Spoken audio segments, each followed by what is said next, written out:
tēnā koutou, tēnā rā tātou katoa. Good morning and welcome everyone. I thank you, all of you, each one of you, for agreeing to give up a whole day to be part of laying the groundwork for redefining the future of our city. We couldn't invite everyone who wanted to come today, so each of us has a responsibility to contribute 150%, because that would make up for all of the people who've been disappointed that they can't be here. I don't want anyone feeling jealous that you got to come to this workshop and they didn't. You need to help them organise an even better workshop to reach the people that we couldn't reach today, but more importantly, the people that we wouldn't have reached anyway, even if we had hundreds of people in the room. We are on a journey, and this is a small but extremely important first step.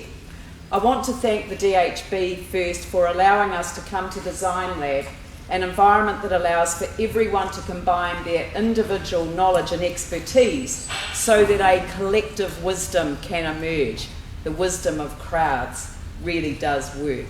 This is a place that constantly proves that the whole is greater than the sum of its parts, and this is what I want you to be thinking about today.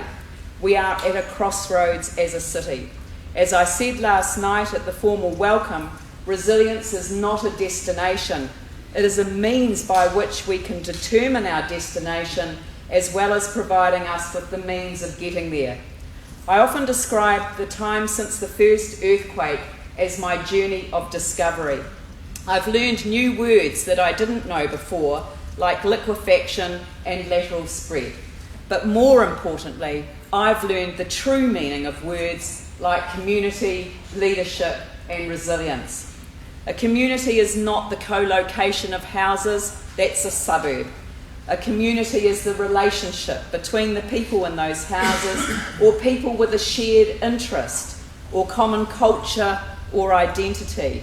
And it is those communities' relationships with other communities and with decision makers that makes true communities, that builds resilience.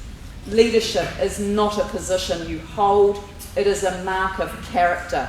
Leaders are trusted and in turn trust others to lead in their own right. And resilience is not strong in the face of adversity, that is stoicism.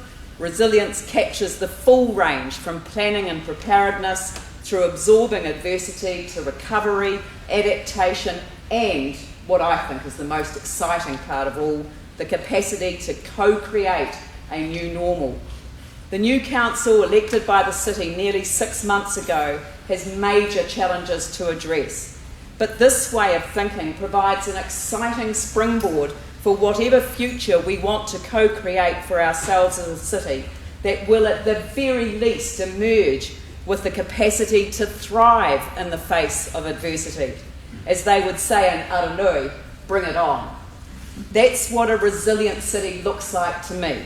But that's just me. What I think at the end of today may well change. I've learned enough to know that even though I like being proved right, I'm much happier knowing that I have the capacity to listen to others, to analyse what they say, and to make adjustments to my own frame of reference if necessary. This is co-creation that we are modelling here today. People said that they were pleased about what I said last night for 2 reasons.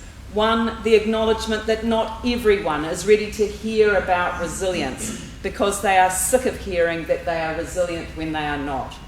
The other was the acknowledgement that governments can't build resilience for communities. We can help communities build resilience for themselves, but that is as far as we can go. I said I was going to go a step further this morning to explain about my journey of discovery and why I see this as a way to do government differently. Shortly after the February quakes, I was given a copy of a March 2010 report of a roundtable meeting on resilience and emergence in public administration. It was convened to explore these 2 themes, emergence and resilience. Governments, and this is the description of emergence that the paper used, Governments are increasingly called upon to serve in highly complex and uncertain circumstances where public issues regularly emerge as surprises and require equally emergent responses. This transforms the role of government and the relationship between government and society. It emphasises the need for more agile, innovative and adaptive approaches to governance and public administration and resilience, notwithstanding the efforts of governments and citizens to explore, innovate, prevent, preempt or course correct. Unforeseen events will arise and unpredictable shocks will occur. The role of government extends to promoting the resilience of individuals, communities and society. I won't go through the report, but I have a copy of it here and happy to share it with others. It opened my mind to resilience as a much bigger concept than I had ever imagined. It introduced me to the notion that both neglect and dependency actually undermine resilience, both of them. Neglect is obvious, dependency wasn't for me so obvious. And that governments should emphasise strengths-based, collaborative, positive, learning-led approaches over negative, deficit-based, vulnerability-led strategies. This reminded me that these ideas were not new at all and that I was just hearing them in a different context. Here's a quote from the 1989 Ottawa Charter on Health Promotion. Health promotion is the process of enabling people to increase control over and to improve their health. To reach a state of complete physical, mental and social well-being, an individual or group must be able to identify and to realise aspirations, to satisfy needs and to change or cope with the environment. Health is therefore seen as a resource for everyday life, not the objective of living. Health is a positive concept, emphasising social and personal resources as well as physical capacities. Therefore, health promotion is not just the responsibility of the health sector, but goes beyond healthy lifestyles to well-being. And then it talks about community action. Health promotion works through concrete and effective community action in setting priorities, making decisions, planning strategies, and implementing them to achieve better health. At the heart of this process is the empowerment of communities, their ownership and control of their own endeavours and destinies. Community development draws on existing human and material resources in the community to enhance self-help and social support and to develop flexible systems for strengthening public participation in and direction of health matters.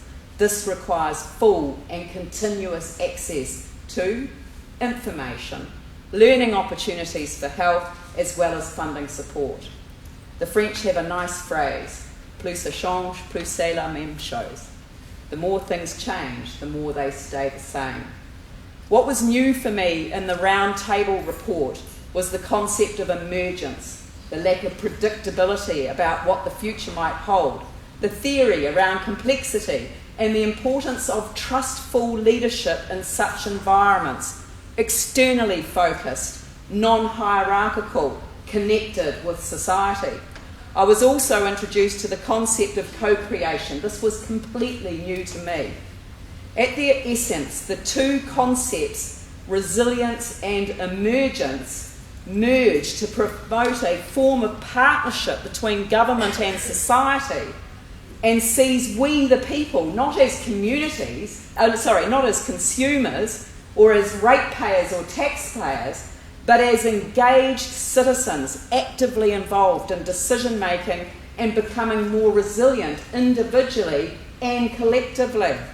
The role of government, both central and local, changes as well, and we become enablers within a framework of collective responsibility, partners who use their power and that of the state to support the contributions of others And of course, partnerships are based on trust, goodwill, and mutual respect.